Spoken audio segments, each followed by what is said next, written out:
Hey,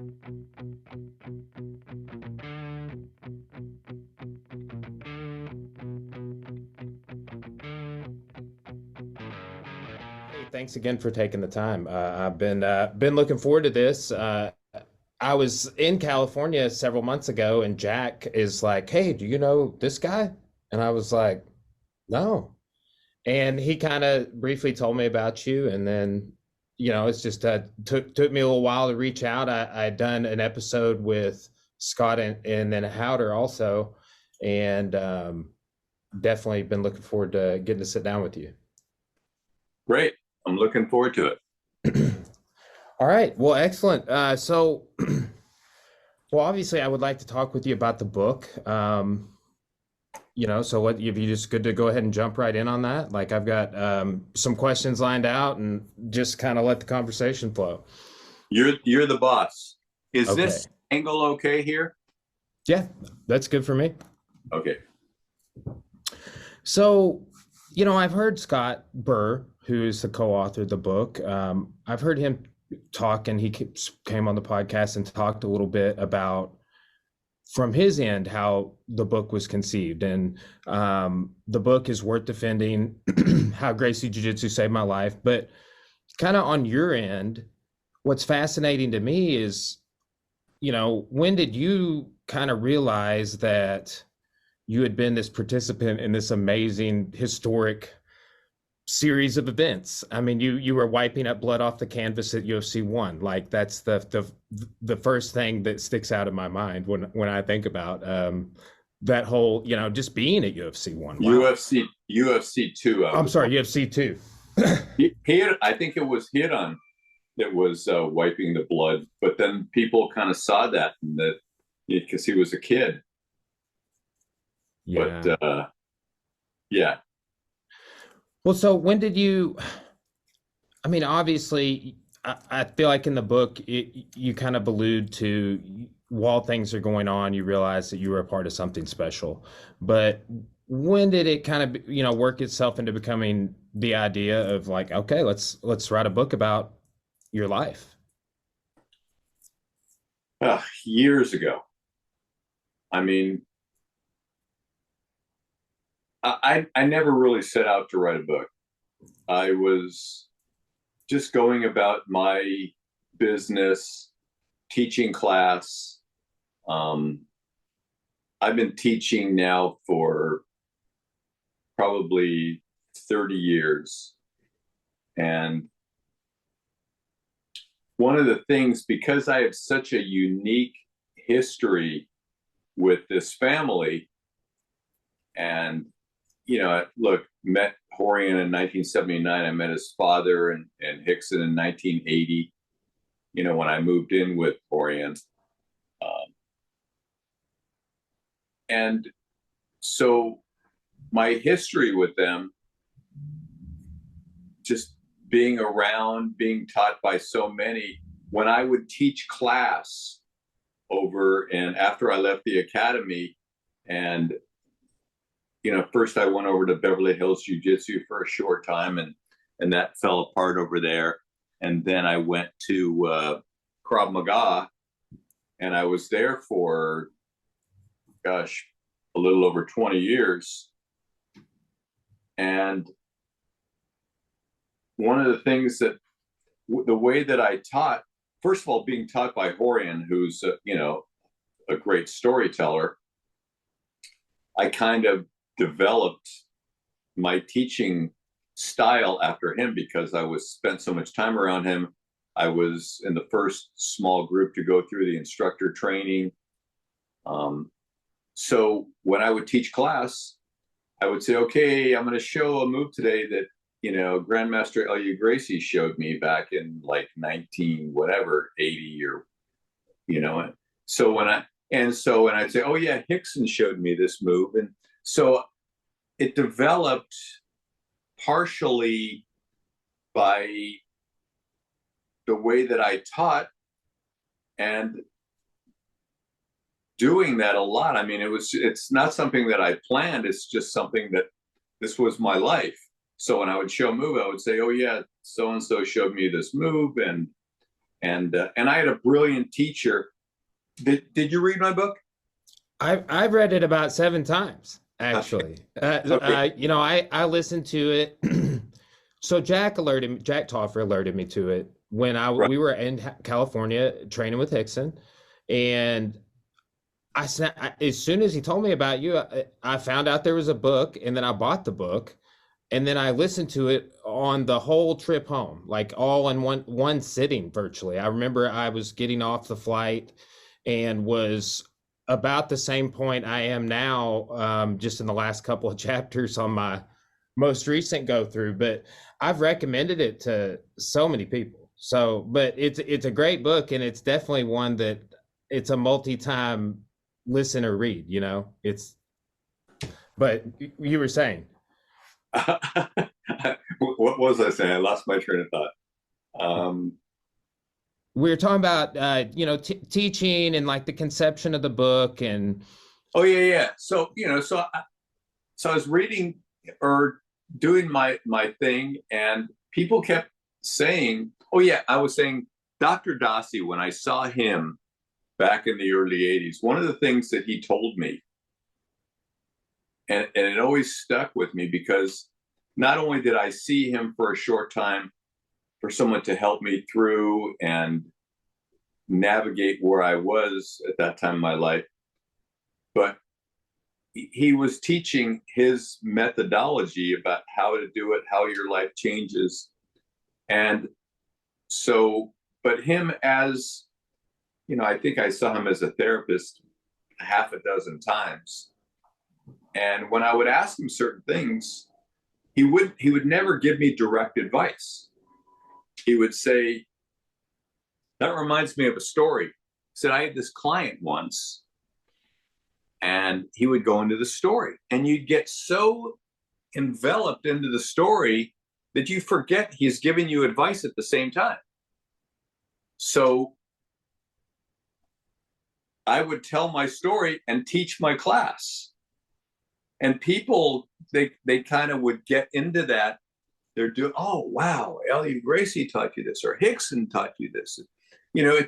It became my style. So, gosh, probably at least 10 years ago, people kept saying, "Richard, you should write a book." And I said, yeah. I always kind of like, yeah, sure. Like, yeah. But never really said, yeah, maybe I should write a book. And then probably 5 or 6 years ago, people kept, I kept hearing it more and more and more and more. And then about 4 years ago or so, I had this one student who started with me in like, I don't know, 7 maybe, and who's now a black belt. And he had me come over and teach a small group of people. And we were talking. He said, "Richard," he said, "when are you going to write this book?" And I said, "Yeah, I'll get to it." And then all of a sudden he gets in my face and he goes, "Richard," he says, "let's stop talking about it. Let's do it." I mean, he's like in my face, like I'm going, whoa, whoa, whoa. I said, "Okay," So, but it stuck with me. And one of my students at the time over at Krav Maga, she goes, "Well, I have a little writing experience." So we used to go over to her house, me and a few of the students there, and we'd call it story time. And she had, a MacBook, and she would be, she was a touch typist, and she would also record the sessions. So she started putting things together, and it was a start. And then finally, things kind of fizzled out. She knew how to do certain things, but she had writing experience, but wasn't really a writer, to help really tell the story. So things kind of fizzled out with her. And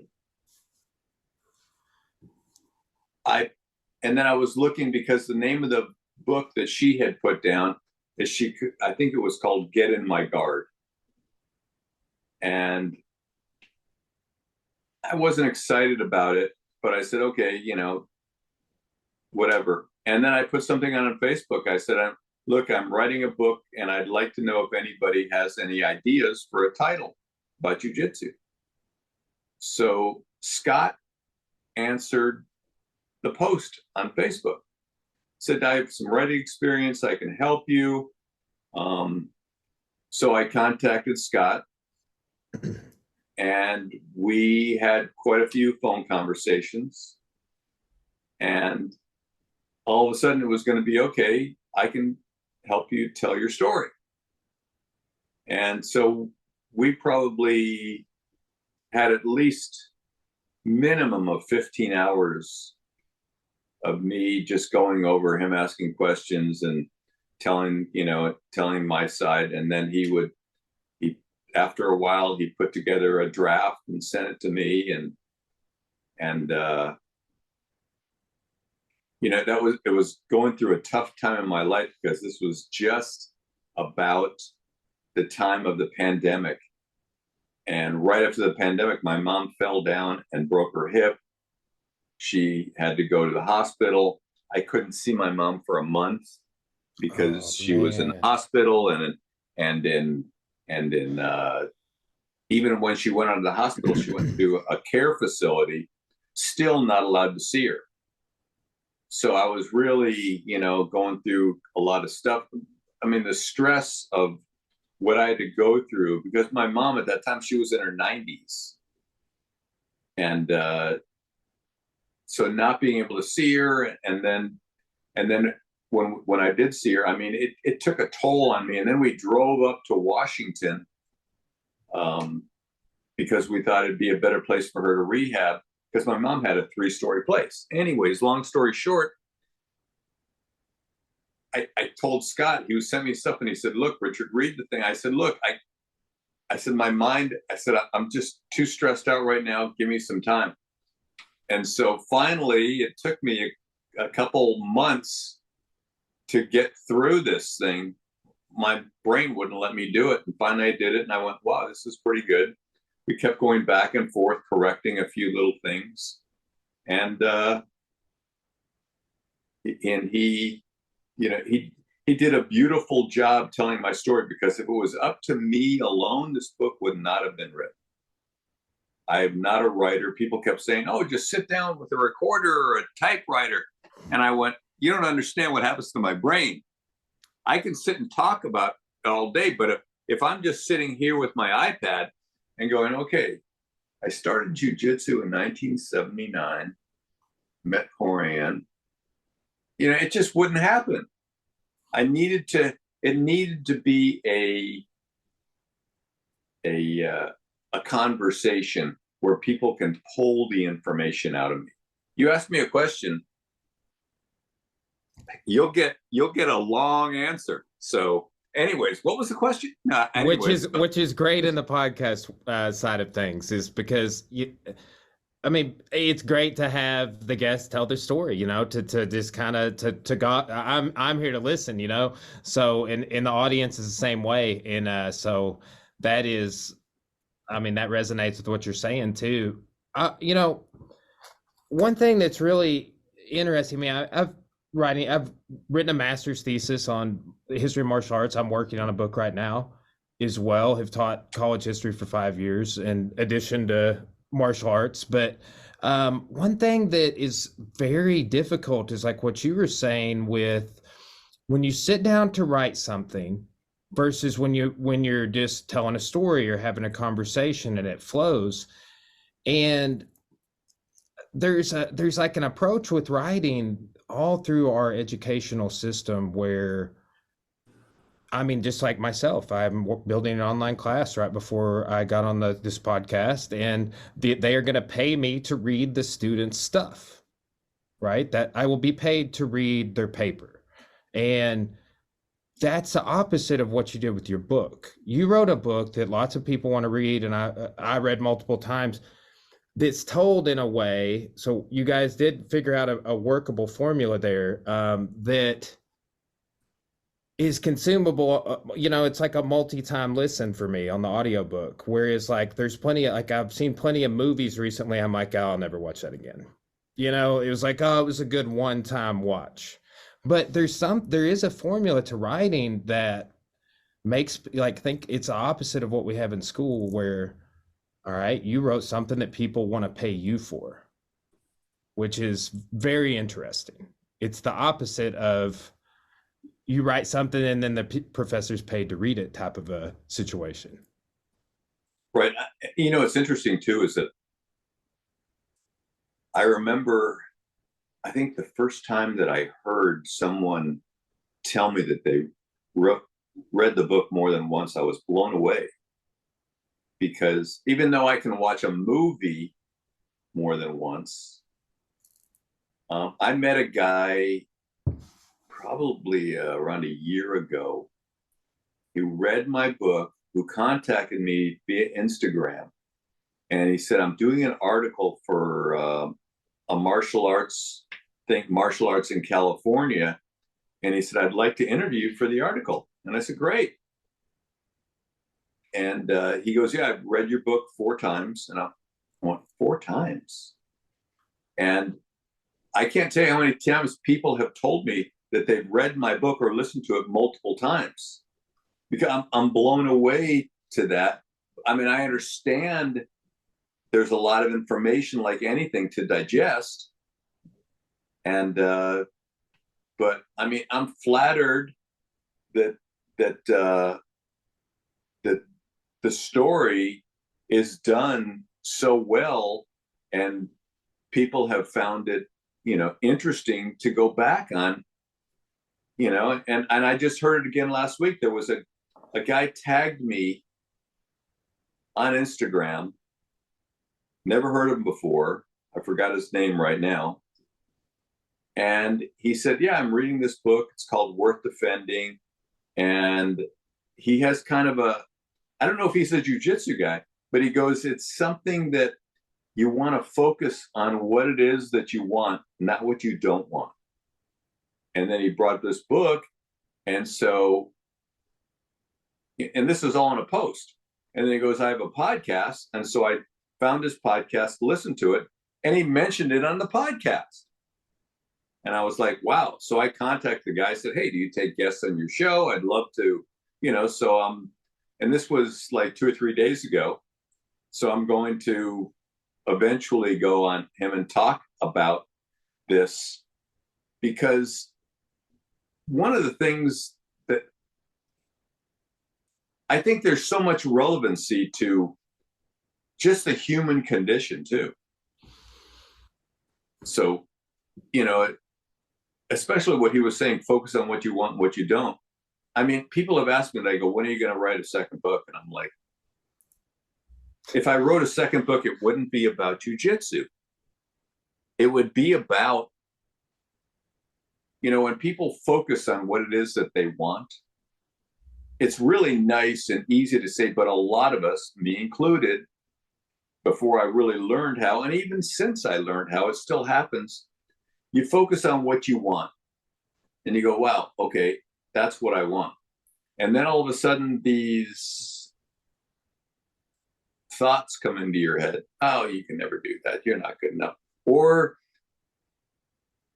probably the easiest thing is when people say, look, I want to lose weight. And this is what I want to do. And one of the things that they focus on is like, okay, well, I can't eat chocolate cake and I can't eat this. And I'm like, wait a second. You have to change that into what you want, not what you can't do or what you don't want, what you do. So when people focus on what they want, they say, okay, this is it. I'm going to eat healthy foods. I'm going to exercise, whatever it is.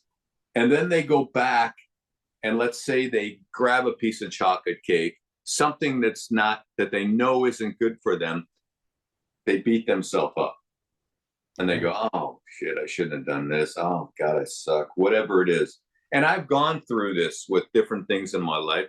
When I was using drugs on a regular basis, before I started eating really a clean diet, I would beat myself up. And one of the things that Dr. Tassi taught me is, he said, look, do it.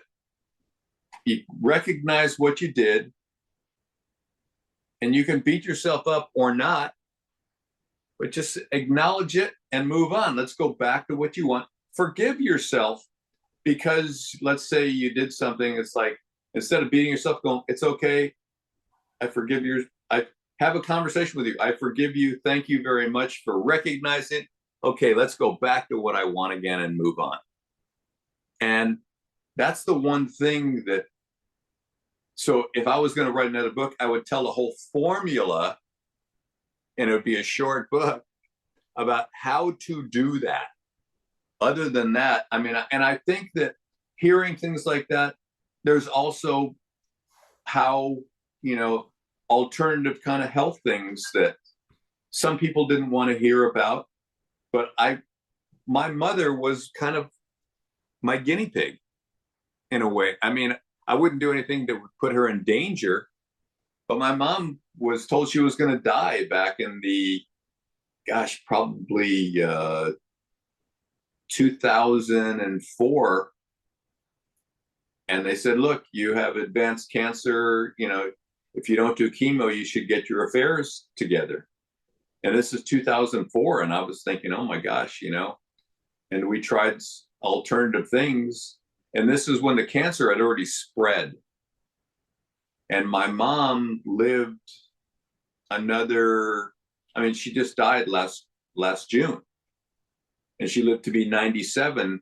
And she was told that, you know, hell, back 20 years ago, she was in her late 70s, and then she was told, you're probably gonna, you know, get your affairs in order.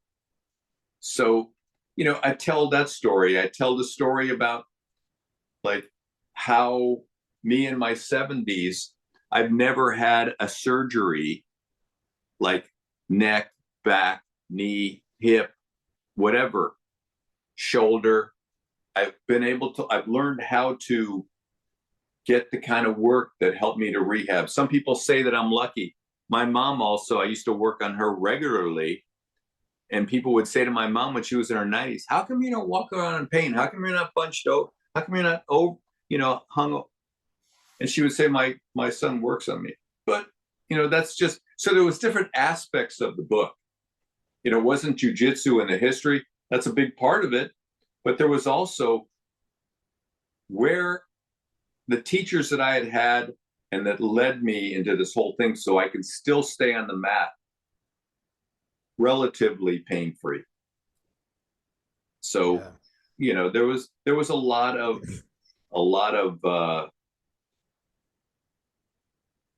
information in this book. Yeah, you know, that's I personally enjoyed that because it's an interesting transition, because you go right from, you know, you're in the challenge, the garage training, and then the challenges, and then the UFC, and then you kind of go into the, like Dr. Dossie, the health, more of a health and wellness aspect of the book. And I mean, it works because it's a book that has a lot about jiu-jitsu in it, as I can anticipate anyone that trained jiu-jitsu, as long as you've trained, that would be a key component. But it's also a book about your life, you know, which is right. There was a period of time before jiu-jitsu, then there's, you know, since jiu-jitsu, and then there's, you know, the colored belts, like that, you know, sort of the odyssey of the martial artist. But I liked sort of the continuation of the story, because and I remember when I was getting off the plane, that's exactly where I was you were talking about Dr. Dossie. And I remember talking to a friend of mine who's a therapist like the next week, and I was like, what do you know about NLP? You know, just in, because I was fascinated. I'd heard about it, but that is kind of just like a really interesting side of the book, though. And then also with the how you get into body work, right? Like, is that I mean, obviously working on your mom, that's something you still continue, but how are you advancing your education on that, or where are you at with that part of your life right now? Well, the guy who developed this body work is a guy by the name of Thomas Reiner. Thomas was a former NASA engineer. He went to chiropractic college. His father was a chiropractor. He was asked to do some kind of research about muscles and the frame back, gosh, I don't know, 40 years ago. And so that led him down a little path. And then he ended up, and his own father, he used to have really bad cluster headaches. And his father used to give him these violent adjustments, because, I mean, his father was a chiropractor years ago. And Greiner's 88 years old now. And Greiner says about how his father screwed his neck up and he stopped working on him because he realized he couldn't help him. So Greiner had to figure out a way to help himself. So he figured this stuff out. And so I had met this other guy who had had a couple classes and studied with him, nothing long term. And then I ended up meeting this other woman who spent a lot of time with him. And I was learning from these people one-on-one. So after I started learning with them, I started working on people. And then Greiner would have his little birthday party back, and this was probably late 90s, early 2000s.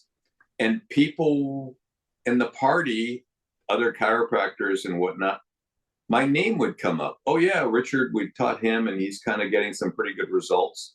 So, I was, all of a sudden, I was told like Greiner, my name came up, and I'm like, wow.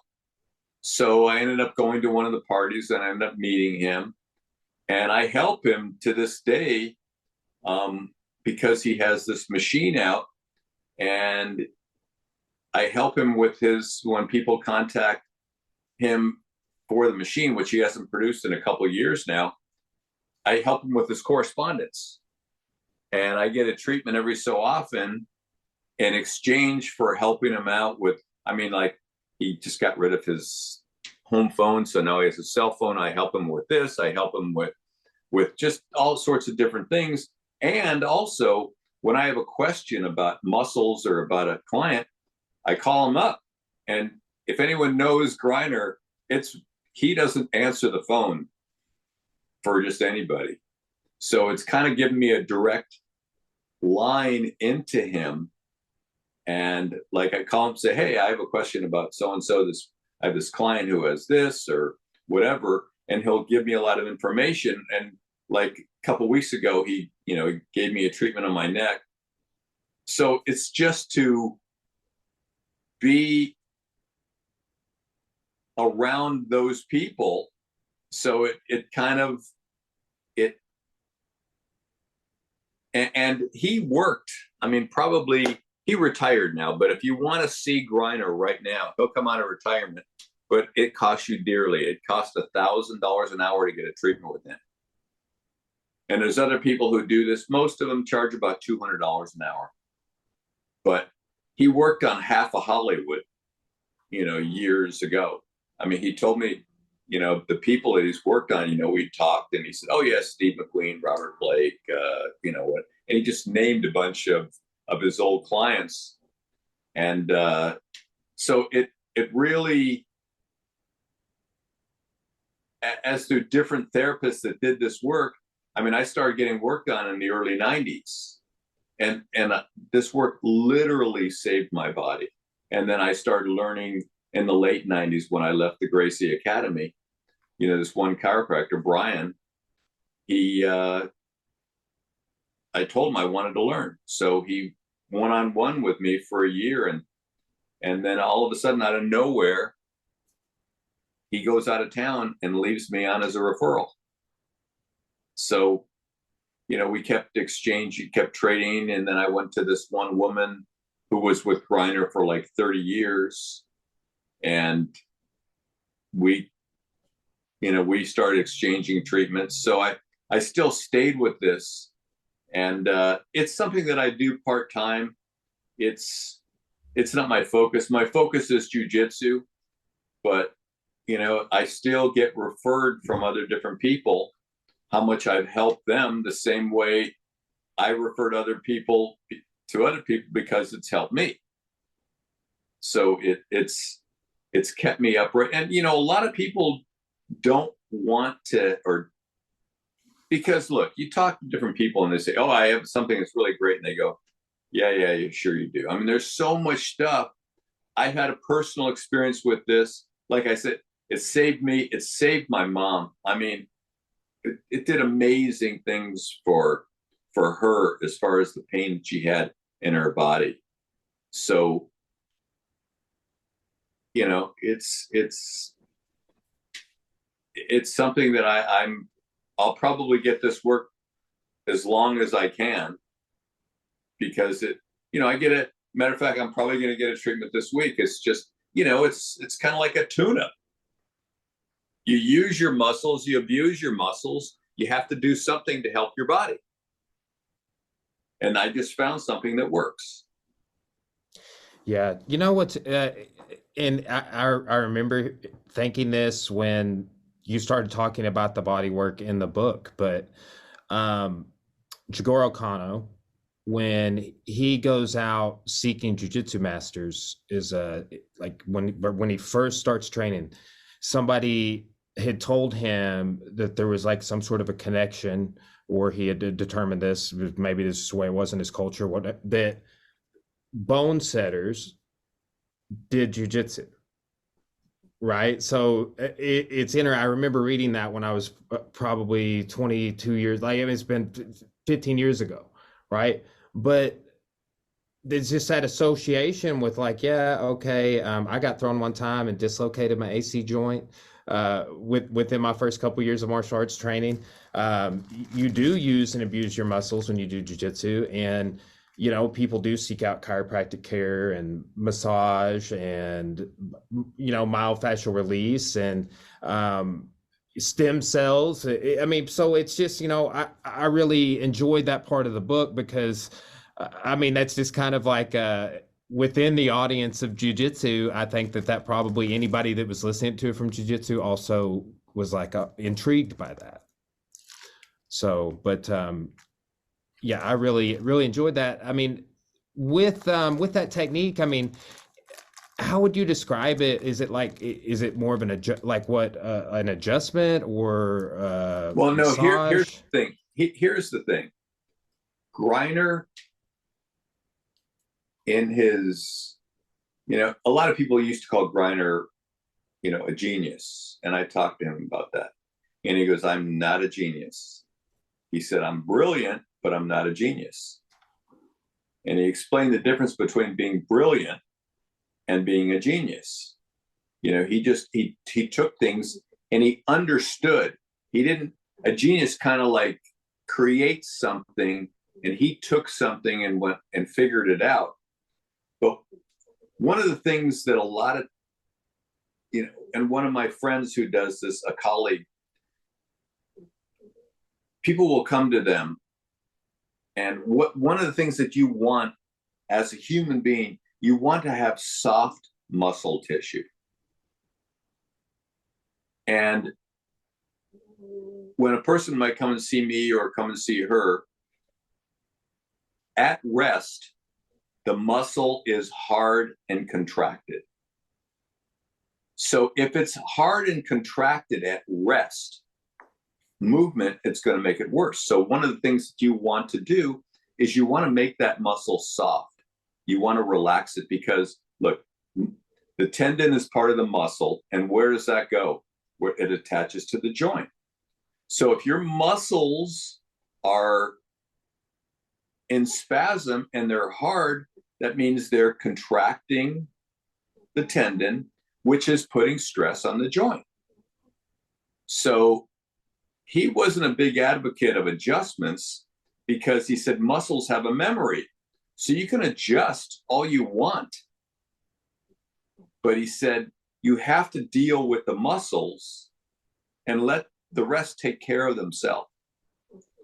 So I originally, before I discovered this, I had students, you know, one in particular was a chiropractor that still is a chiropractor. And he used to adjust me, but, you know, sometimes 3 times a week. And it would adjust and feel good for a day or two. And then all of a sudden, you know, I'd have to go back. And after getting treatment for a little bit on my neck, sometimes in the beginning had to do a lot more because the memory is strong and you got to keep, I mean, you think about it. If a person gets the treatment once a week, there's 24 hours in a day, 7 days a week, times 24. You're walking around with that. So 1 hour is just starting to break in, starting to get that muscle to relax and lose the memory. So you come, sometimes it takes, I mean, I've had people come to me one time and go, "That's, wow, that was amazing." And other times they have to keep coming back. There's no, people say, "How many times do you think I'll have to?" I don't know. Everybody is different. So if anyone tells you, "Oh, it's going to take 10 treatments," I would run from that person. You never know how long it's going to take. When I first got touched by the guy that did this on my neck, he gave me a 10-minute session. It was back in 1992 for $5 at this natural whole life kind of expo thing, you know, for new age stuff. He worked on me and I went like, whoa. And I took his card and I said, "That's amazing." And I said, "What do you charge?" This is 1992. He said $100 an hour. I said, "Okay, well, I'll keep your card, but I probably won't see you anytime soon." So I kept his card. I got injured in 1993 and I went to him because it was a work, you know, I said, "Will you take work comp?" And he didn't want to do it, but he did it. And he started working on me because I got injured teaching class. And then after the injury he started to go back. He says, "Well, Richard, this is your real problem side." And he started working on that. And my neck, I could never really, it always felt like somebody was pinching my neck right here, just always tight. And then finally, after about 3 months of probably twice a week, I walked out of the office and I was driving home. This was in the 90s, 96. And as I went to look for traffic, you know, I did this, and then I went the other side, where it was the hard side. And I went all the way around and I went, "Oh my God." I mean, I realized this is the first time in years that my neck had let go. So I drove home. His office was in Santa Monica. I drove to Torrance, didn't have a cell phone. I was able to call him from the car. And I said, "Oh my God, it's amazing." And, you know, so, I mean, that's when it's just like it hit. And my neck now is better than it was in my 40s. Wow. So, you know, and I was told that you have to do neck strengthening. And remember what I said about when you strengthen, so many people, the way that they lift is to have a certain type of body. And the more reps you do, and look, this isn't me saying, this is him saying. So any people who have a problem with what I'm saying, it's not me. I'm just repeating his words. Don't come after me. I'm too old. I don't want to fight. It creates hard muscle. So you want strong muscle, but you don't necessarily want hard muscle. And the whole purpose, his technique, is to get the muscle to relax. He has a machine called a biopulsar that's absolutely amazing. You've seen these other things, these hypervolts and whatever. They don't hold a candle to the machine that he has.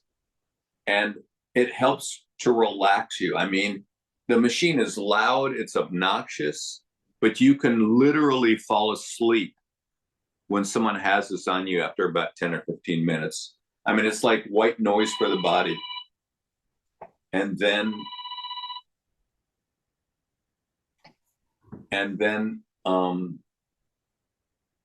it's just, and then the handwork after you get to relax is just something that it's a specific fingertip, not going, in other words, if someone's going to do a massage, they might go this way, or Rolfing might go from here. He's basically with the fingertips going across the muscle, a one-way stroke across the muscle, not trying to get deep, not trying to bludgeon the muscles.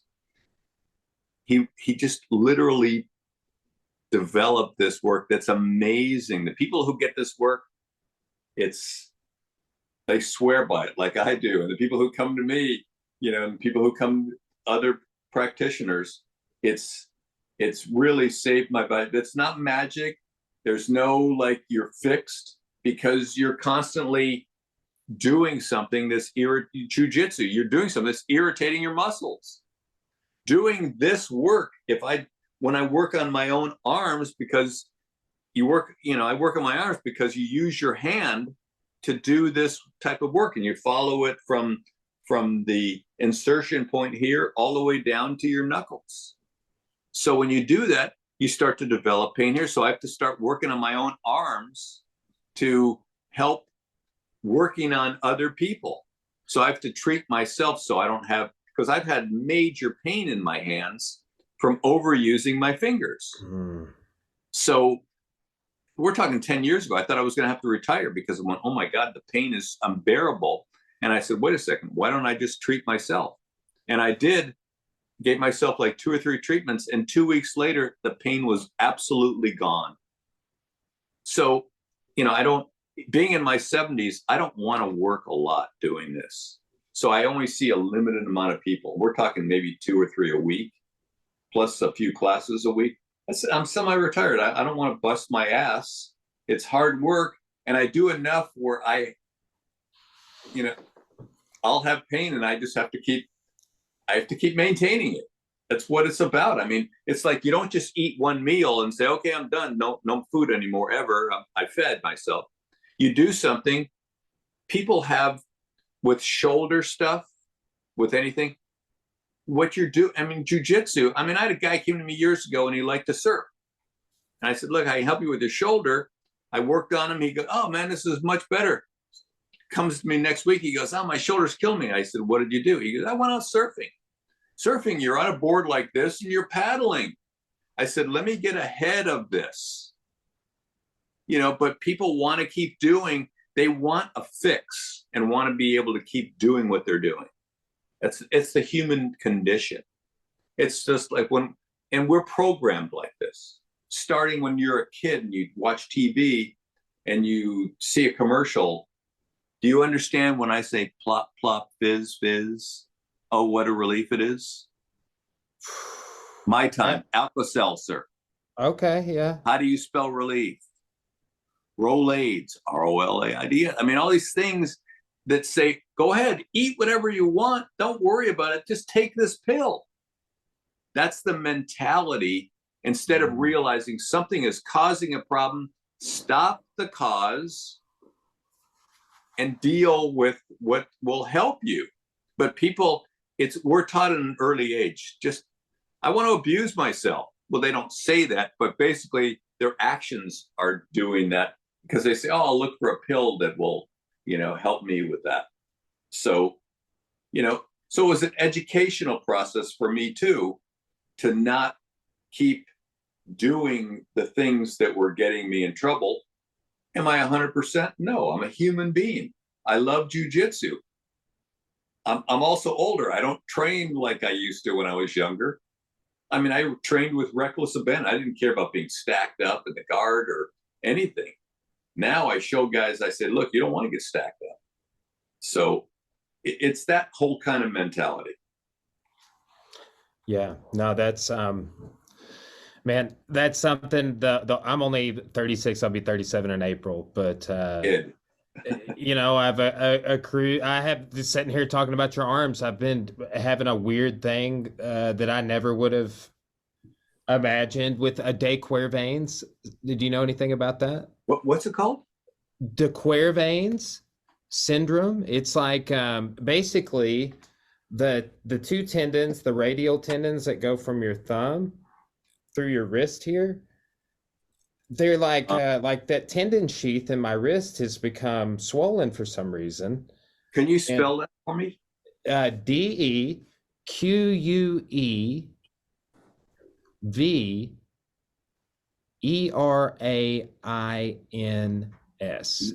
Quervain. AINS. De Quervain's. And who told you had this?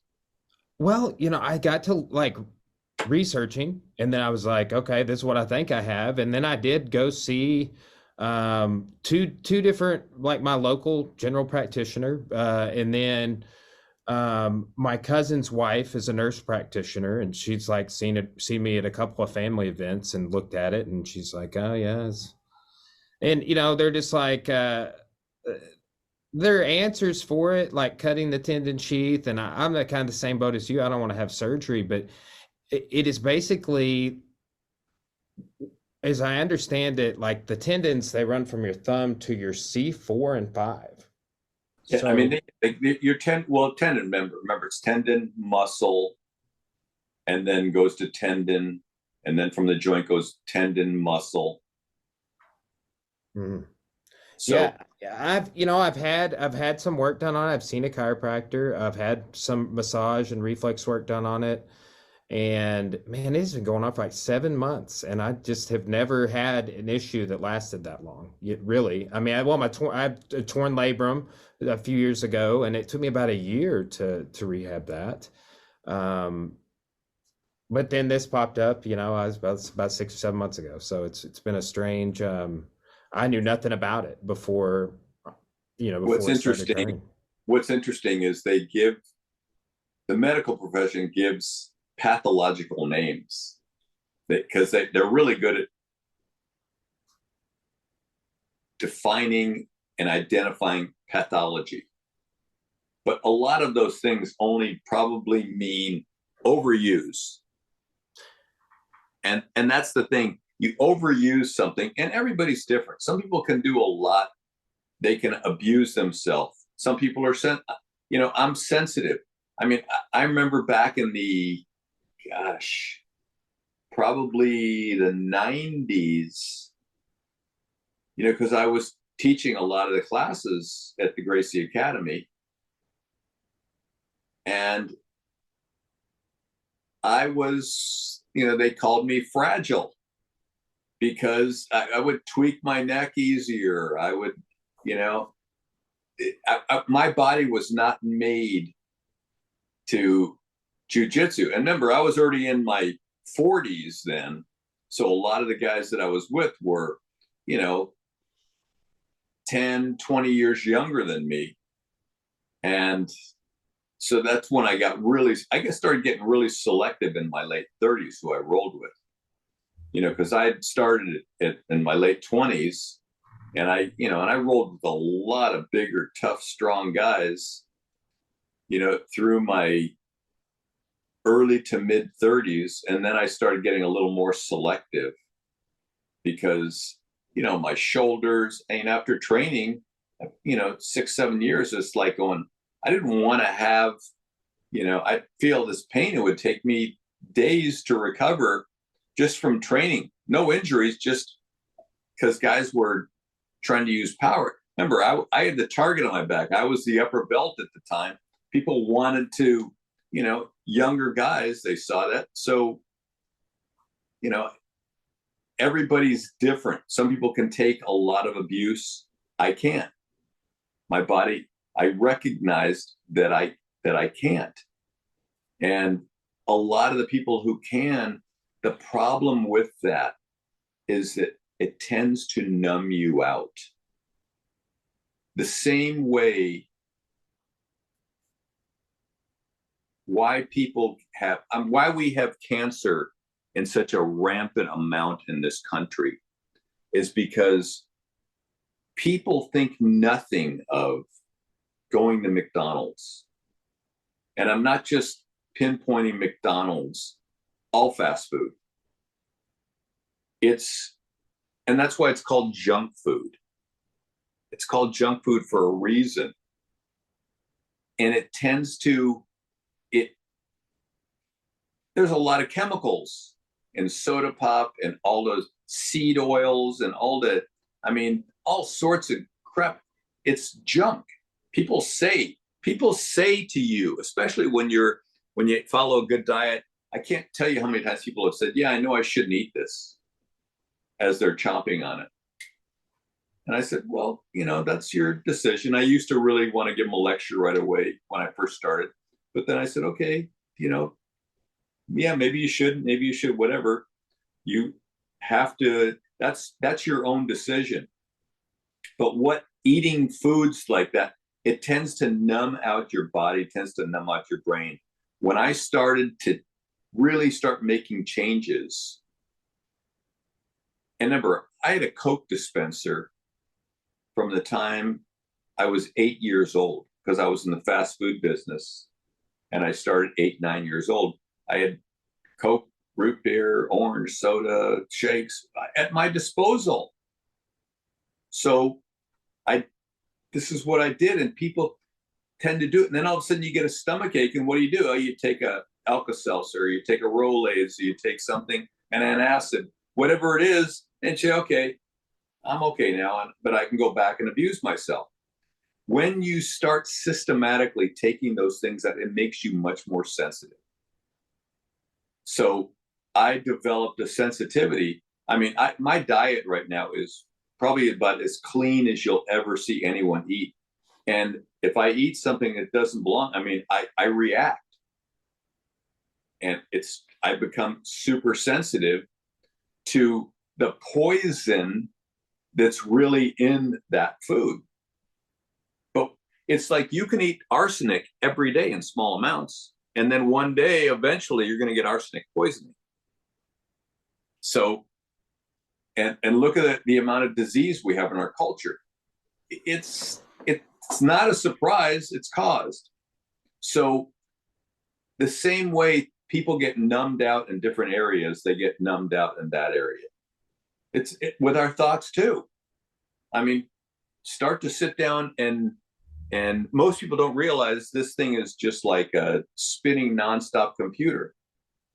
But sit down for a couple minutes and just say, look, I'm going to take a few deep breaths, and I'm going to only one word. And I'm just going to focus on that one word for 1 minute. You cannot do it. It's impossible, because all of a sudden you start doing it, and the word can be love, God, whatever it is you want to focus on. All of a sudden, 5 seconds have gone by, and you go, oh God, was I supposed to wash my car today?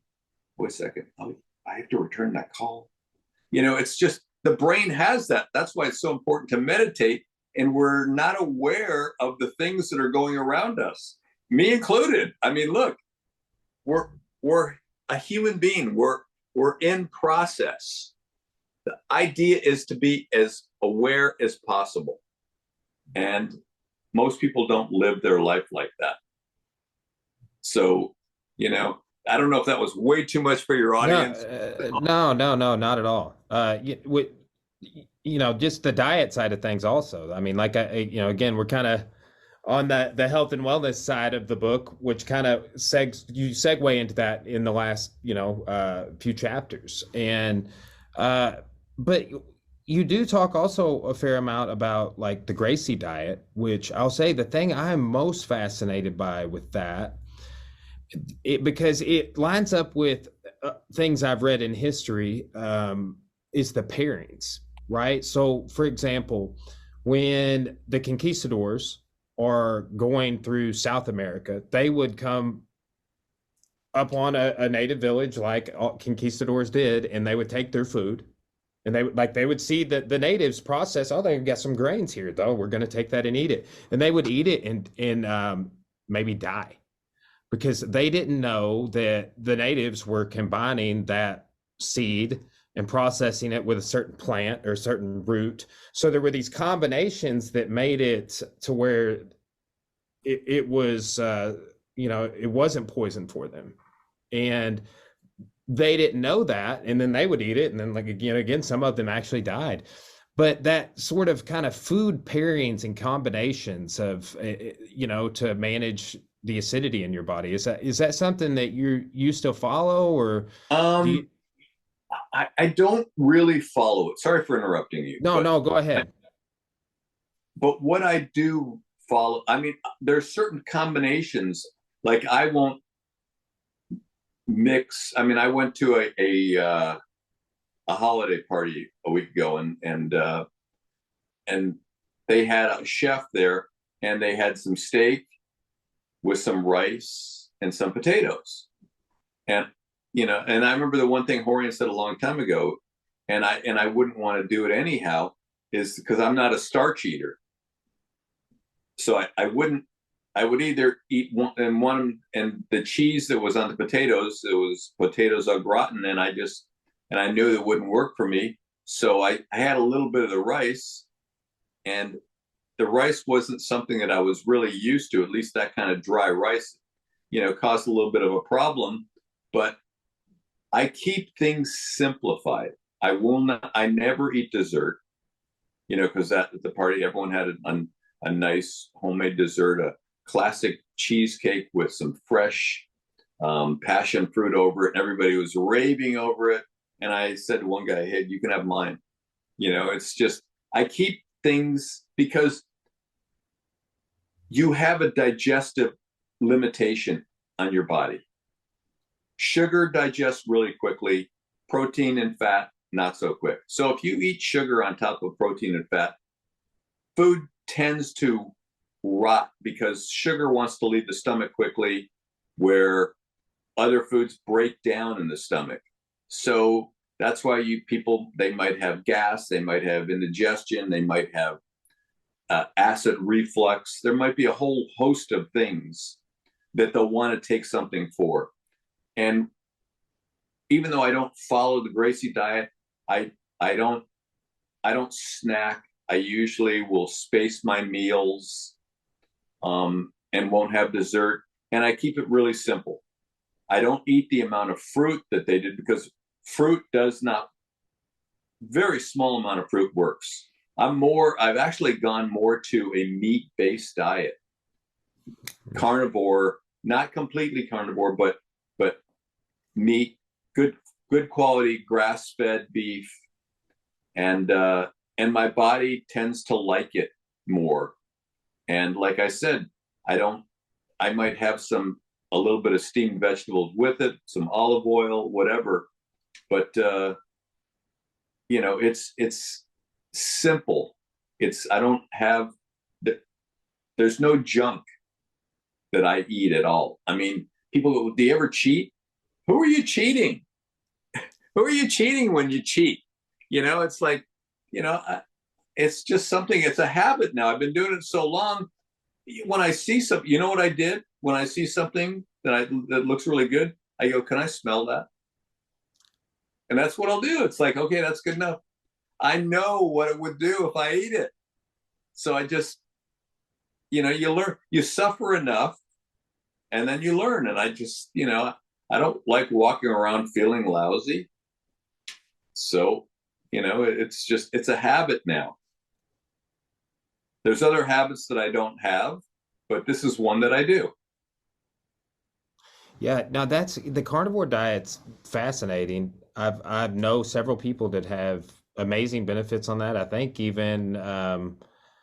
Jordan Peterson's on the Yeah. carnivore diet, right? And a whole bunch of celebrities are personalities. But it's one of those things that when somebody finds it that works for them, or a mostly carnivore diet is usually what a lot of people I'm talking to, they're doing more. That's 80% of what they're doing. Meat based. Yes. Yeah.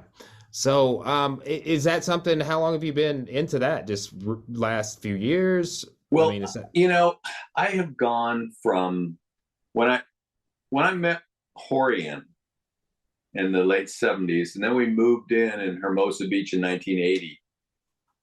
I was doing drugs, still working in fast food, not giving a damn about anything that I ate. But I wanted, I always watched what he did. He always made certain foods, including fresh juice. And so he just said, look, just eat meals with me. That's the way you'll learn. Where most people, when they do now, you can talk and you can see he has a book and he'll talk people. But I lived with him. So it's like, after a few months, probably I'd say about 4 or 5 months, like I say in the book, I was a Twixaholic. I love Twix candy bars. They called my name every time I walked by that aisle.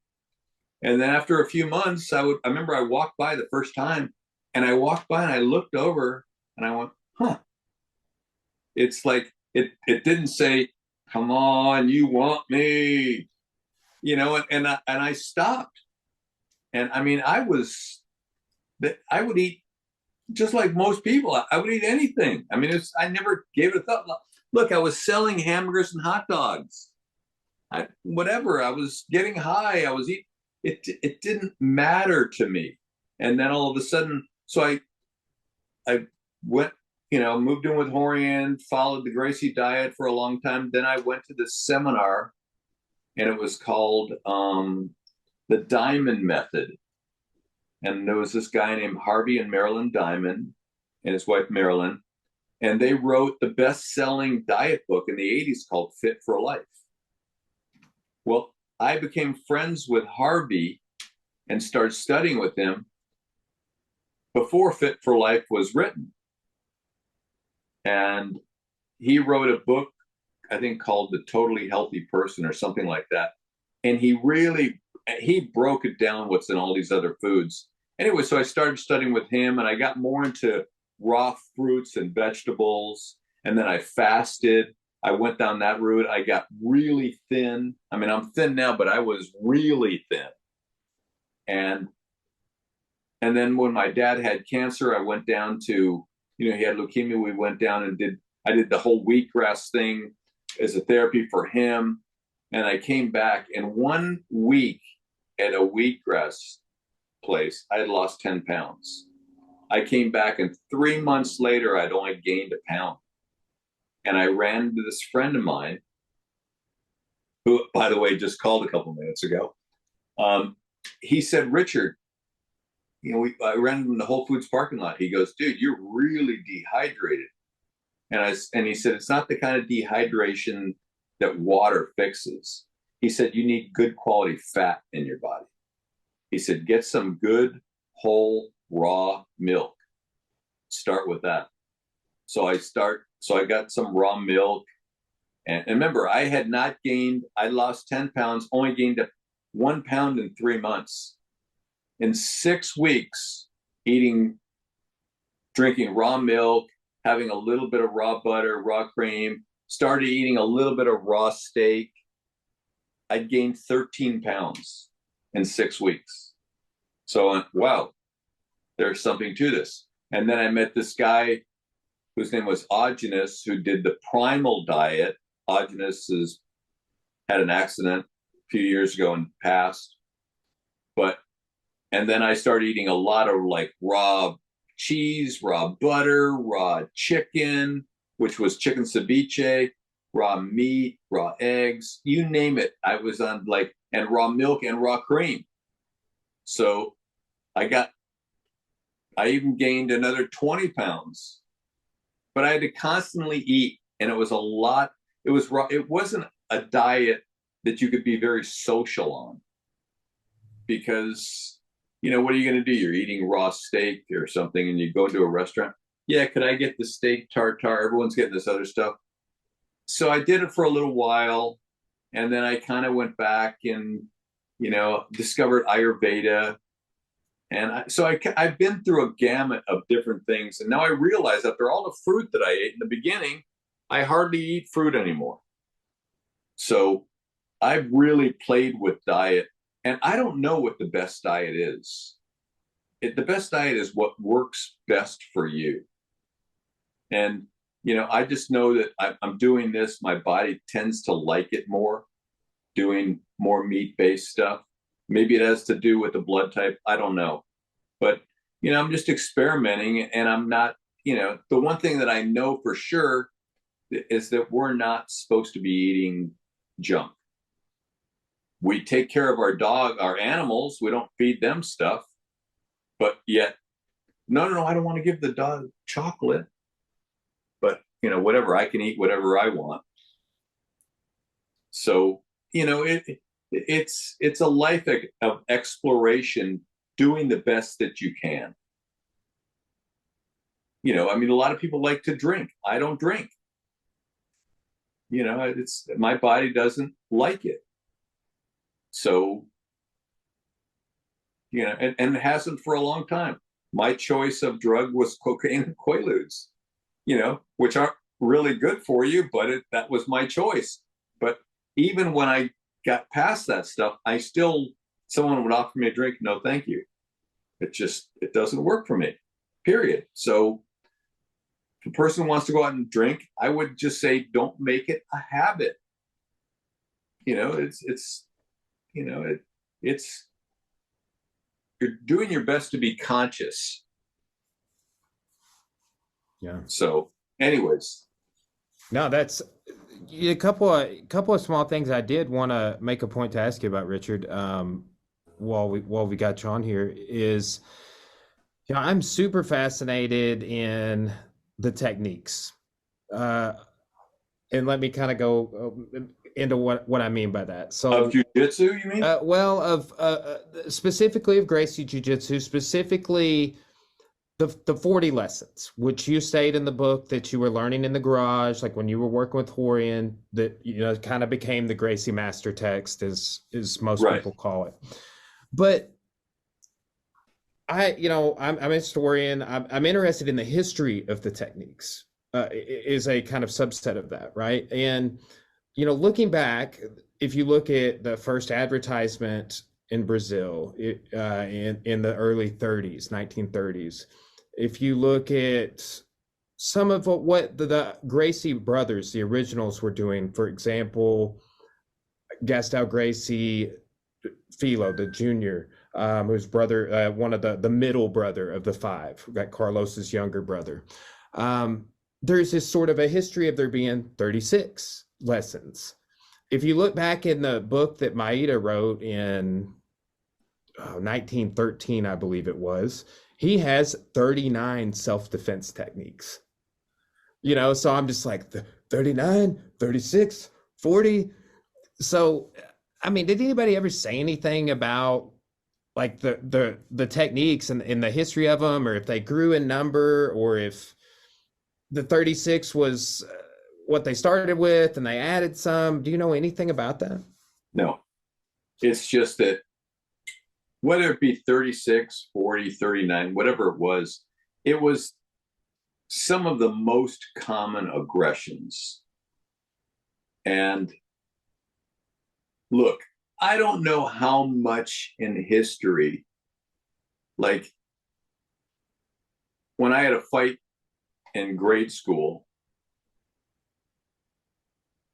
I don't know how many people, when they're fighting, would ever come up and grab somebody and choke them. I'm talking about the rape choke, standing rape. Yeah. Yet that was the first move that I learned. I think that move was there more to sell the simplicity of jiu-jitsu, because you never hear about someone grabbing anyone like that. Oh yeah, the guy grabbed me and he was going to choke me. It's something we've seen mostly in the movies, but I don't think we've ever seen it elsewhere. I mean, you won't see it in the UFC. You're definitely not the first person I've heard say this exact thing about that. Like, that's kind of almost the first thing that comes up for people is the two-handed on the throat. Yeah. So, but it showed the simplicity of jiu-jitsu. Also, like the lapel grab. It's not something that I would see. It's something that could happen. But it kind of segued into the simplicity of the techniques, and also not to use striking to relieve yourself of the technique. Because and that's one of the things that I think their self-defense that Rorion always focused on. He said, look, if a guy grabs you like this, what would you do? Don't punch. We always want to make sure the guy's not going to, you're not going to get surprised. Just like when you're down mounted, you can go for the groin if you want, but I'm going to smash your face. But you want to tell them, because Rorion was to say, look, or even a headlock. Yeah, you can always go for the guy's eyes. But he would say, let's say you're at a barbecue, family outing, and your Uncle John is there and he has one too many drinks. I hear you're doing jujitsu. What would you do if it, and the guy grabs you in a headlock? What are you going to do? Go for his eyes or rip his nose? So he or even if someone's going to grab you a certain way, are you going to punch him out? You shouldn't have messed with me, dude. Pow, you're out. You'll be up in a couple minutes. Don't worry. So he just showed a very technical way without hurting your opponent. I mean, I think Damian Maia had said it too in an interview, that you learn how to control somebody without, you can hurt them if you want to, but when it came down to it, the techniques, it's nice to know how to hip throw somebody or body fold somebody. You never know when someone's going to grab you by the shirt or grab you by the wrist. I mean, there's nice things to know. And it was just to show that their technique, that you're not really using the punch. Because let's face it, I think a smaller person has a much better chance of controlling through a joint manipulation than they do with someone grabs you and then you punch them. That'd be basically, you're looking, let's say a 200 plus pound guy grabs a woman who's maybe 100, 120 pounds, and she goes to punch him. Well, how often would you see that happen? Unless she's a trained fighter. And that's not what this is about. It's about learning a technique. It's like, look, I spent a lot of time around Krav Maga. I've seen a lot of other martial arts. For counter striking, we're not using the punch with any kind of a weapon, club, knife, gun, whatever it is. We want to control the weapon first, and then go for some kind of a joint manipulation if you have to do something like that. I mean, gun is, knife. Put it this way: anyone has a knife. Like I forgot this Navy SEAL or something I saw on YouTube a few years ago. He says, I can show you a great technique if someone has a knife. And the guy says, okay, pull out a knife. And then the guy runs. That's your best technique. Yeah. Not to engage in the first place. If you have to, then there's you control the weapon. And that's what jiu-jitsu does. It controls the weapon. So as far as to answer your question, whether 36, 39, 40, whatever, it's common aggressions, and then which kind of segues you into jiu-jitsu. But it's important to know some of the basic self-defense things, in my opinion.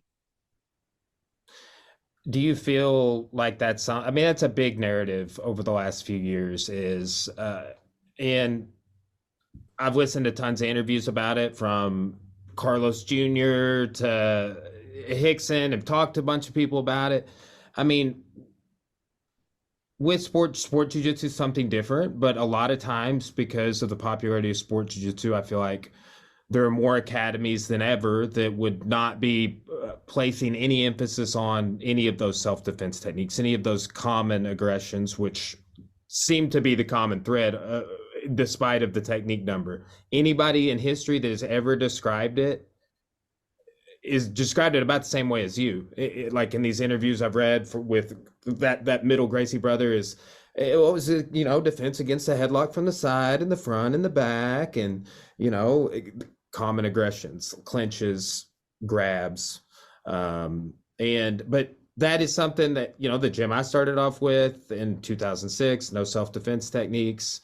That's something we've added into the program over time, but there seems to be less emphasis on that now. Do you have any thoughts on that? Yeah, well, yeah. Dude, do I have thoughts on it? I have I'm a co-host of a podcast.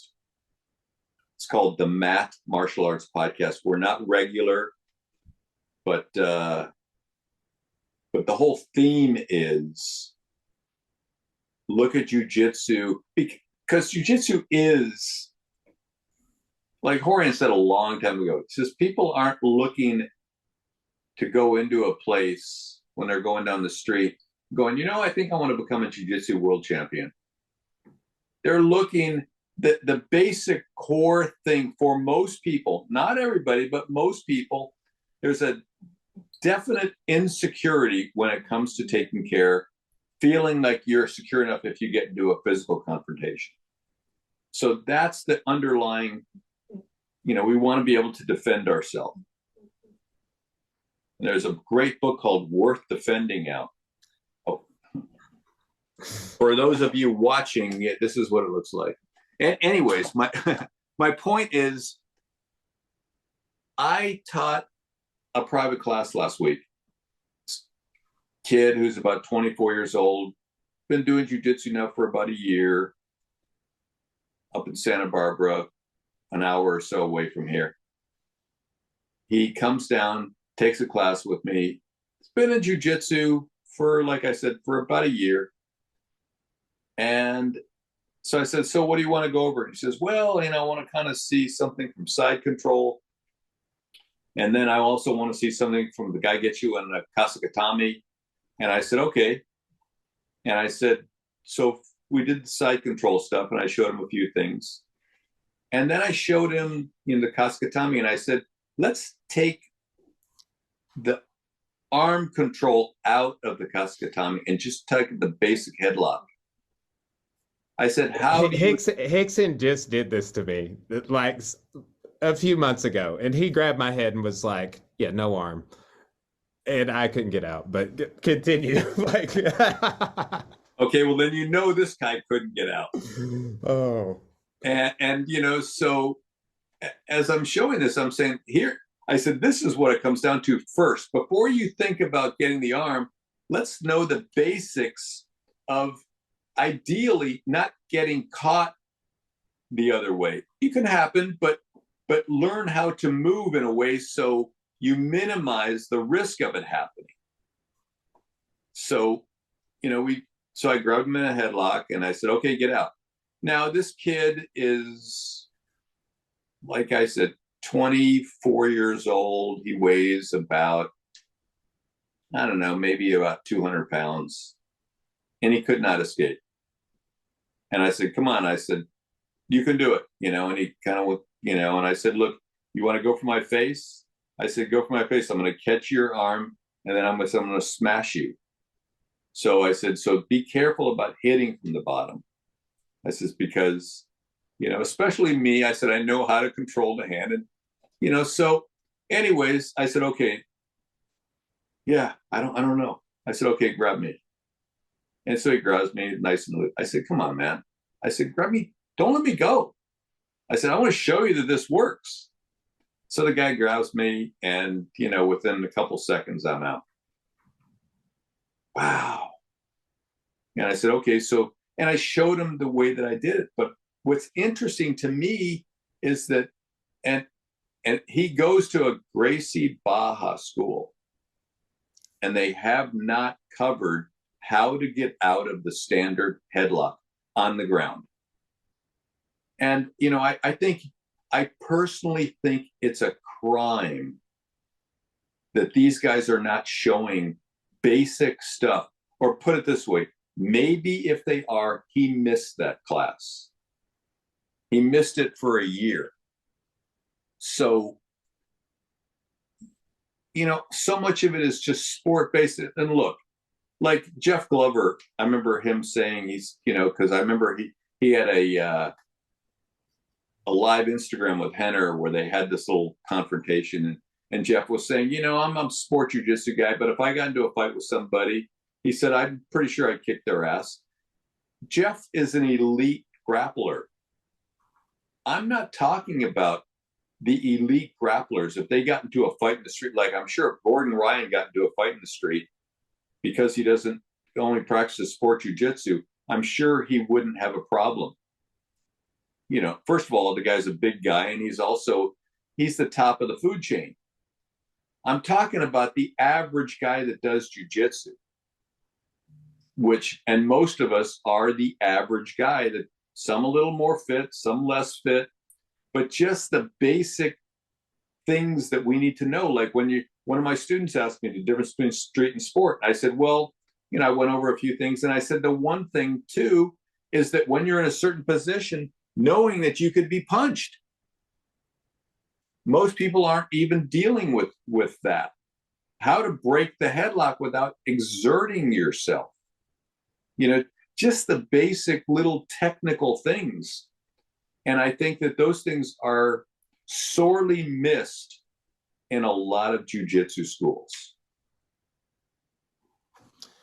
Yeah, I will say this, and I've told a few people this, and I talked with Howder about this when he came on, but because I asked him about it, and it's kind of the way I've started framing this headlock conversation to people, because we're at this private with Hickson, and Hickson, my headlock escape, it needs some work with this particular, I'm messing something up, and he was, okay, well, let's go over some things. And but then I heard later, before he came on my podcast, the podcast that he was on, where he said that was the first lesson that he ever did with Hickson.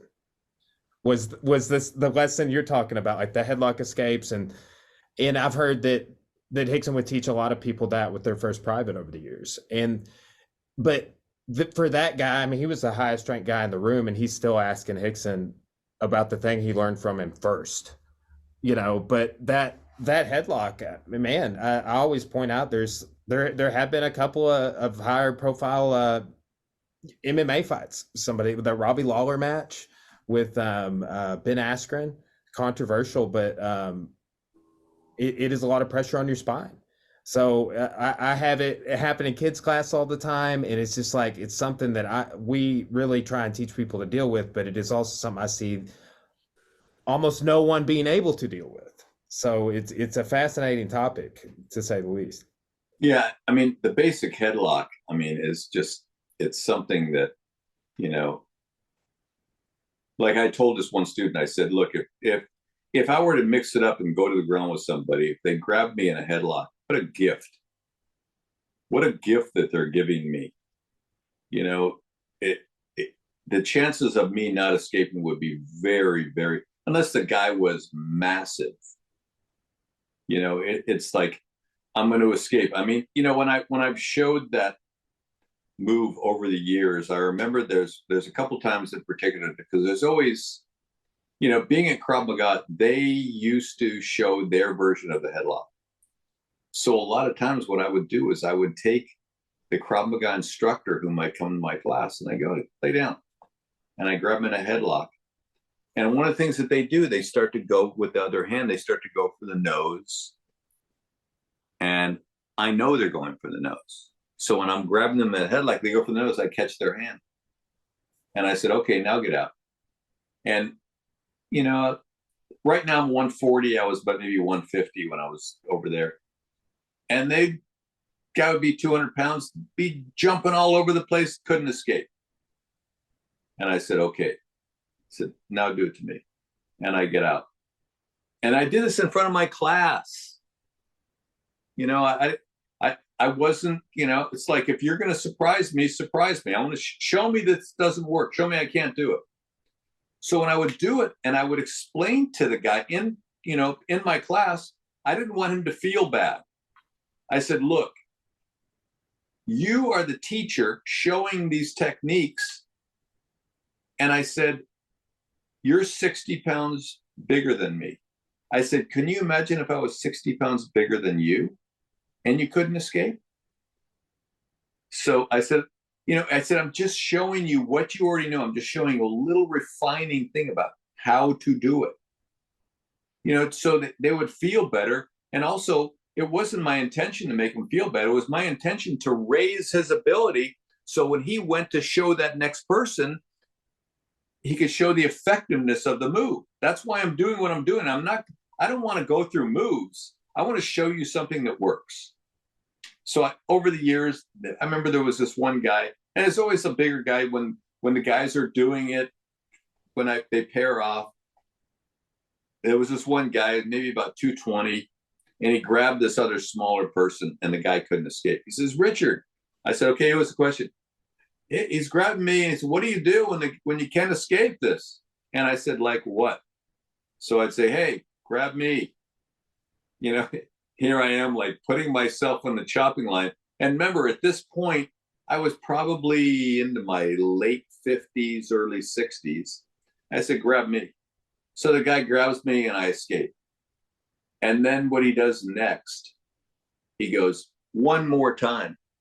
And I said, screw you. You had your chance and you lost. So now you're going to try to do it in a certain way to try to stop me?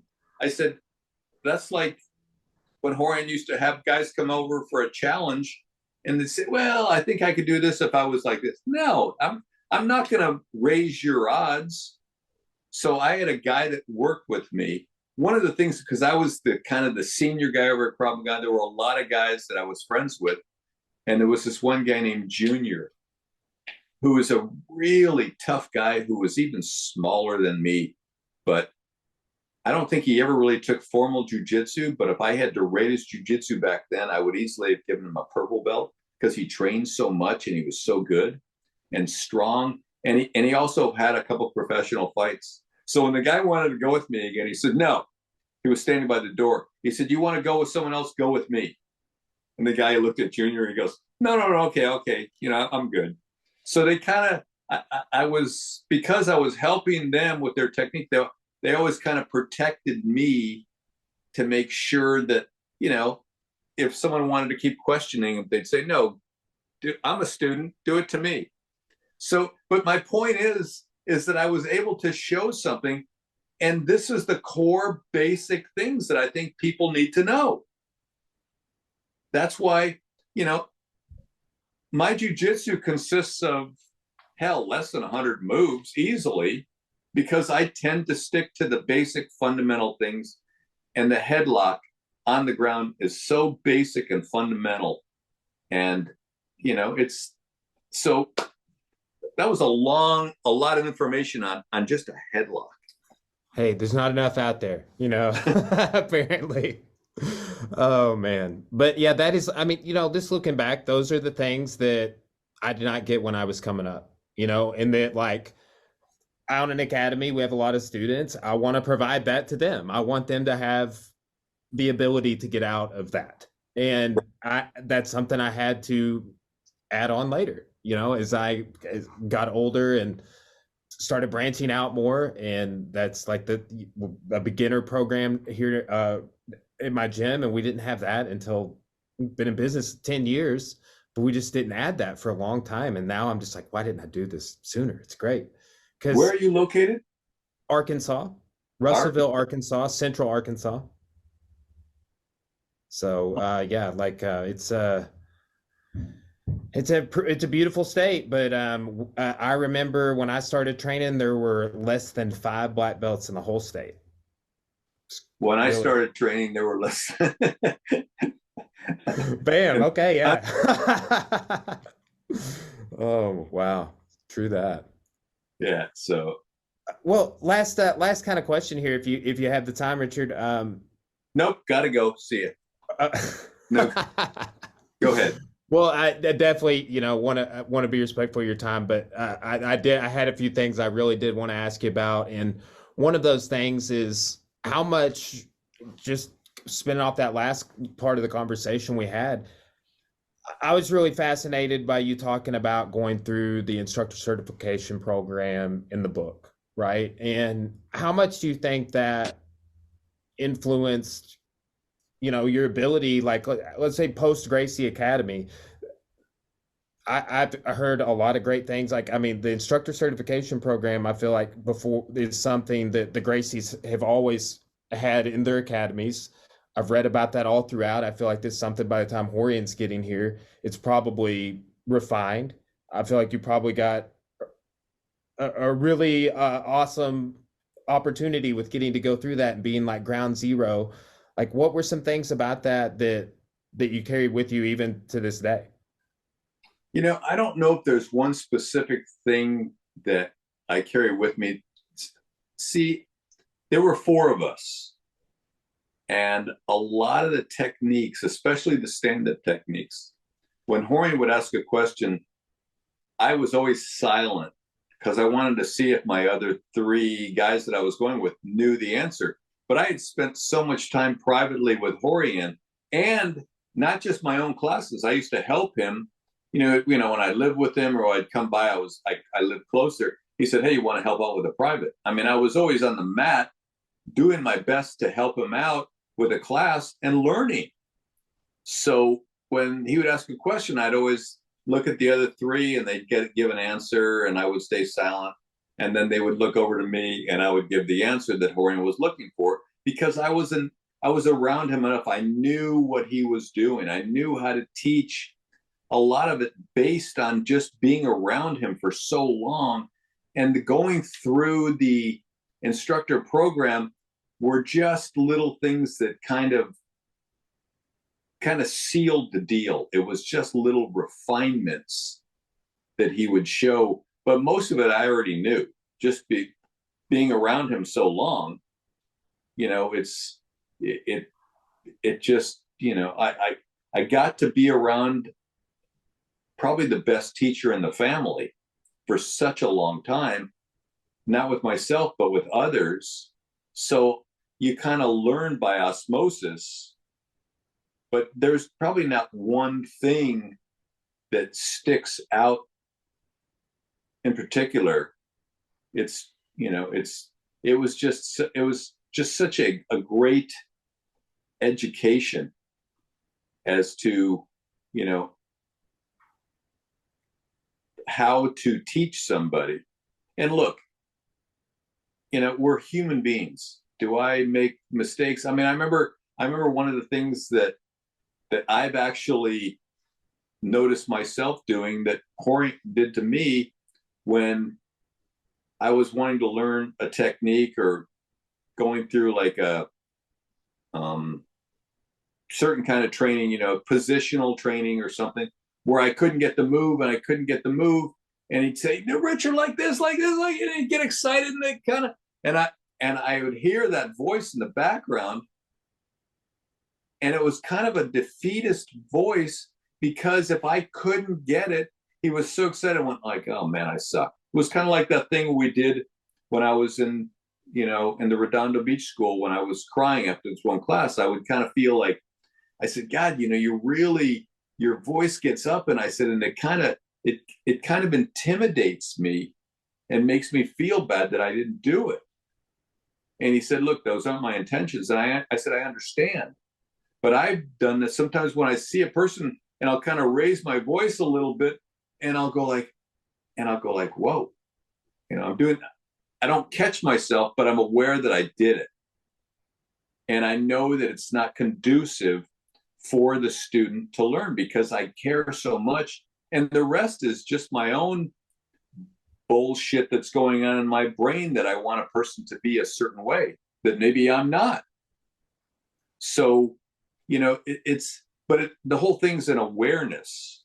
And I'm, I catch myself and sometimes I'll feel bad and I say, "Okay, Richard, let it go, whatever." But it's all comes back to what it is that I want for them and what I want for myself. And just to keep that awareness there.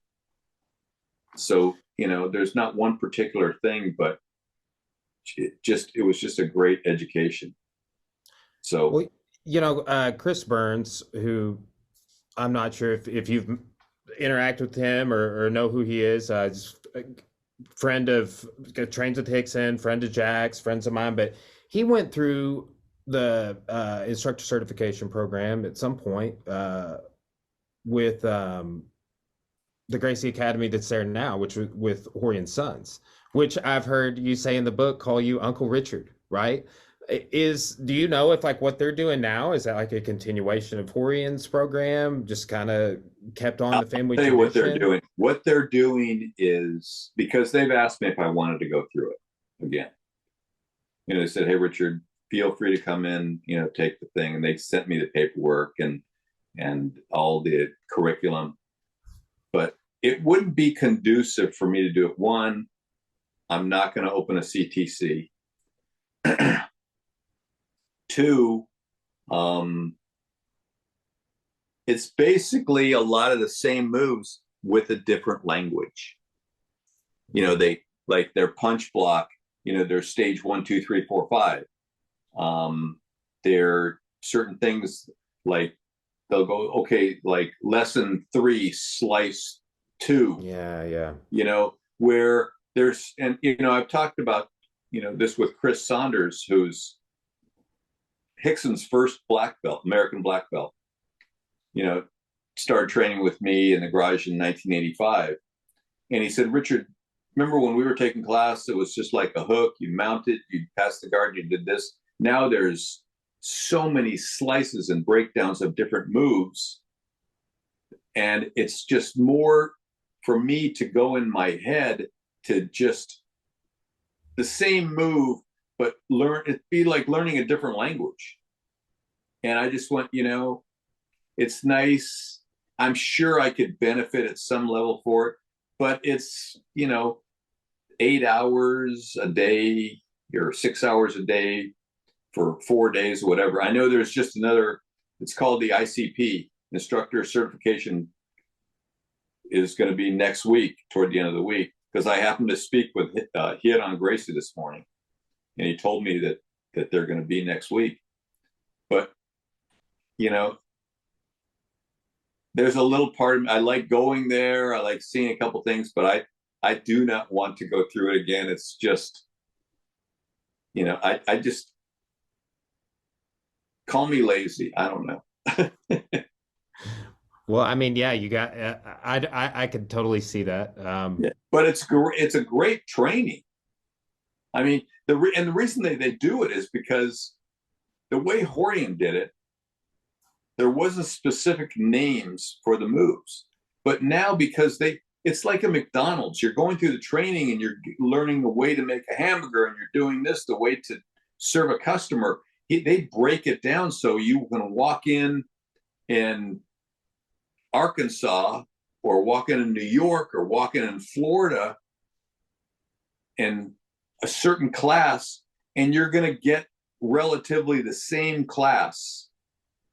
So, and it's just broken down that way so you can duplicate what they're doing, which, is brilliant. Yeah. Because if you're going to turn this into a giant thing like they found a way to duplicate the process. And they're very, very, I would say, excellent at it. So yeah, I mean, I would agree, and I know they get, everybody gets different kinds of press, but it's like at the end of the day, that there is no one family or group of people that have arguably made a more significant impact on the history of martial arts that we know about. I mean, Jigoro Kano, I would say, would be, one of the only other people, if you want to go into the Bruce Lee conversation. But it's like, man, that's a whole family, like a family dynasty of martial artists that changed the history of the world. I mean, through the exportation of this art they learned from Japan. It's like, when you describe it and think about all of it, it's quite amazing. Yeah, there's no question about that. It has, I'm very grateful that I got to be a part of this and got to see so much in the way of martial arts. And that's why, like, when you first asked me the question, it's like writing a book. I'm so glad that this book came out, and I'm very proud of the book. At first, I was very insecure about, like, oh man, people are going to really get to see inside my thoughts. And, one-on-one, if you ever said, hey, Richard, tell me about what you went through, I would have done it. But there's something different when you are vulnerable out to the world. And I remember when my neighbor, I met him in the gym here, and I told him I had a book out. He said, really? So he downloaded the book for his Kindle. And the next week he goes, man, he said, Richard, you were so vulnerable in that thing. And I said, if you talk to me, ask me about it, I'd basically give you the same story, but there's something about being vulnerable to the masses to let them know you're a human being that people appreciate. And now I'm extremely proud of the book. And one of the things that I want to do is I want to see this, and I'm thankful for guys like you that tell other people. I'd like to see more and more people get this, because after my mom passed this summer, one of my students flew up to Washington and drove back with me. I said, hey, we'll stop by some jiu-jitsu schools. Well, the timing wasn't there. So we basically got to stop by one jiu-jitsu school in Sacramento. And it was on I think it was a Friday night, just at the end of their class. So I walk in with a couple little flyers that I have and my book. And we go in there, and I'm holding the book on my side, and, the guys say, hi, nice to meet you. What brings you in? I said, well, we're driving down from north, and I wanted to see different jiu-jitsu schools up there and see what you guys are doing. Oh, great. So the guy says to me, the assistant instructor, do you guys train? I said, yeah, we train. He goes, how long have you been training? So my buddy that was with me is a purple belt, been training about 8 years. He just kept his mouth shut and looked at me and said, okay, Richard, you answer. And I said, well, I got involved in jiu-jitsu, I don't know, a little over 40 years ago. And he goes, jiu-jitsu? And I said, yeah. I said, have you ever heard of a guy named Hélio Gracie? Oh, yeah. Well, I'm his first student. And I wrote a book. I showed him the book. I showed him the flyer. And I said, and I'm just kind of passing through here. And I was wondering if you guys had ever heard of this or whatever. No one heard of the book. They definitely did not recognize my name. And I'm not craving recognition that people need to know me. But they will get to know me because the book is such a valuable part of, who, oh gosh, I forgot it. Robert Drysdale. Yeah. Oh, yeah. I've read both of his books. Right. Yeah. He sent me both books. Yes. He knows about the history in Brazil.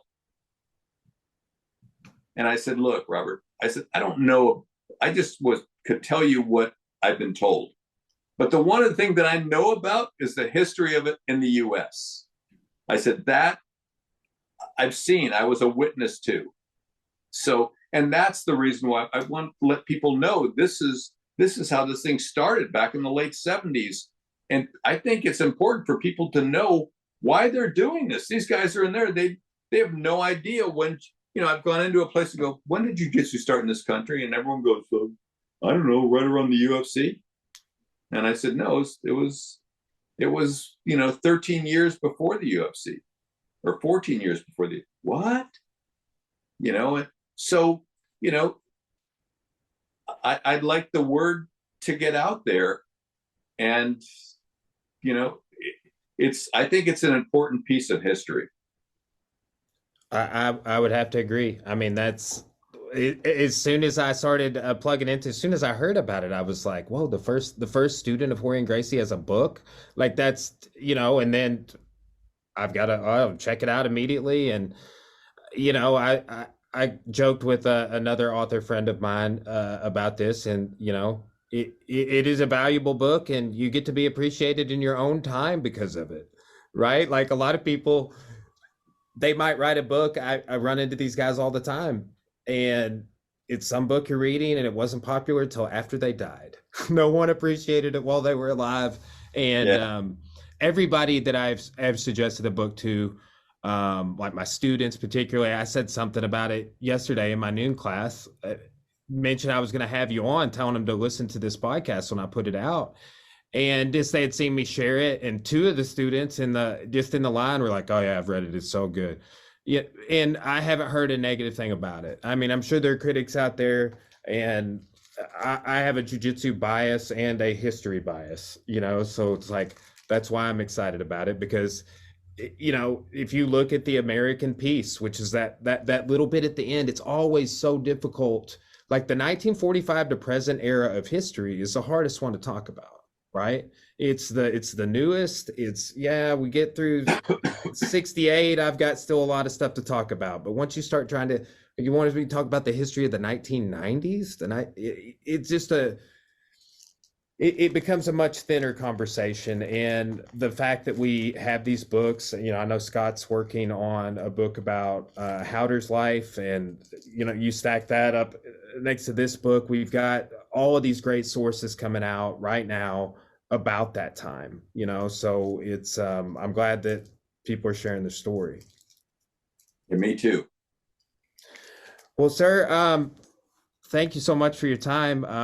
You know, I really enjoyed it, and have been looking forward to it. And maybe we can cross paths one day. I would love to get to train with you or something. So That'd be great. You know, and the one thing you said something about, there's always one person.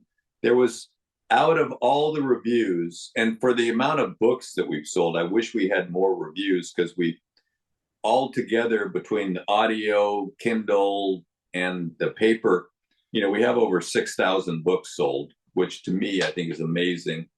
But there's only a little over maybe 320 reviews. But all but one are 5 stars. And the only one that didn't give a 5-star review was a guy going, it was a good book, but he lost me when he started talking about all that natural health stuff. So, you know, but hey, look, there's a lot of people out there that when they talk about natural health, they go, because, you know, and the last thing I'll share with you, like when I don't have a formal education. I mean, I was a high school graduate, went to college for a couple of years, screwed around, didn't know what I wanted. And then my education was in Jiu Jitsu, not really a formal education. And then when I learned this body work, I learned it privately from this chiropractor who doesn't do traditional chiropractic. So it was a one-on-one, very informal. So when people have come and I've helped them, one of the things they go, well, like, or do you have a degree or whatever? And I just say, you know what? You can go for somebody who has a bunch of diplomas on their wall. Or I said, you can come to me, and the person who referred you for a reason, because of the result that I got. So, you know, it's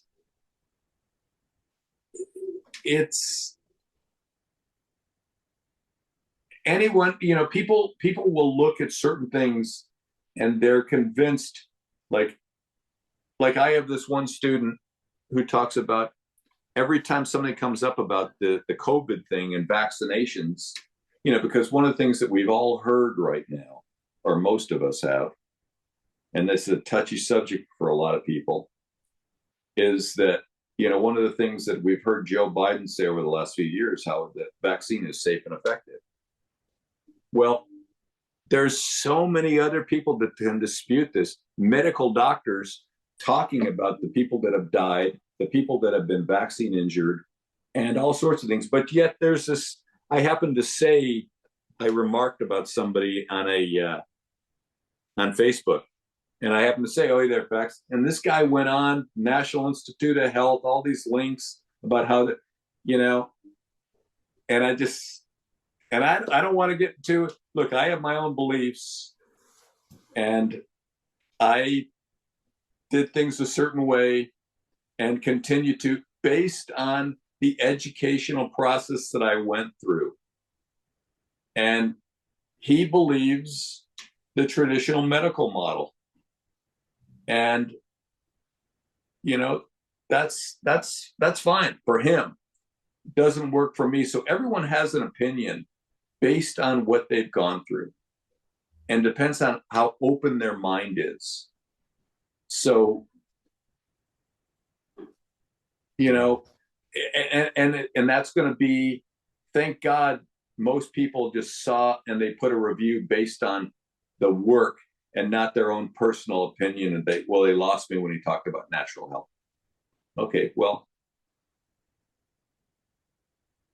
That's life. Can't Hey, please them all.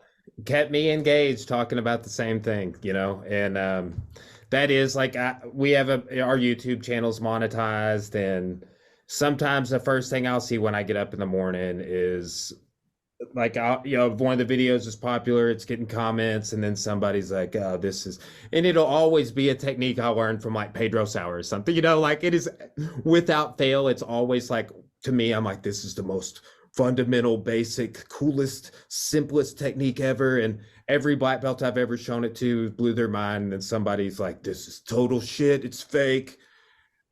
And it's hard not to get upset by that or whatever, but it's just like, it's a weird part of what we do. I mean, I was thinking about that earlier when you're talking, like, imagine like the Gracies, like they put their whole family dynamic out with this, like this is the family business, and they made it a global thing, right? It is everywhere because of them. And like what I tell people is just like, find me a lineage that doesn't go back to one of them, and it's fascinating that we talk about the different hate that they've got over the years, or Rorion or whoever, and like with the trial with Henner recently, and the fallout with that, and it's like, oh yeah, like that sort of stuff is it's the comments section, it's the reviews section. It's like, I'm sure they get it more than anyone, but I see it the same kind of way. It's like, that's the product. It kind of comes with the territory when you put yourself out there in that way. Yeah, definitely. Yeah. And you mentioned Pedro Sauer.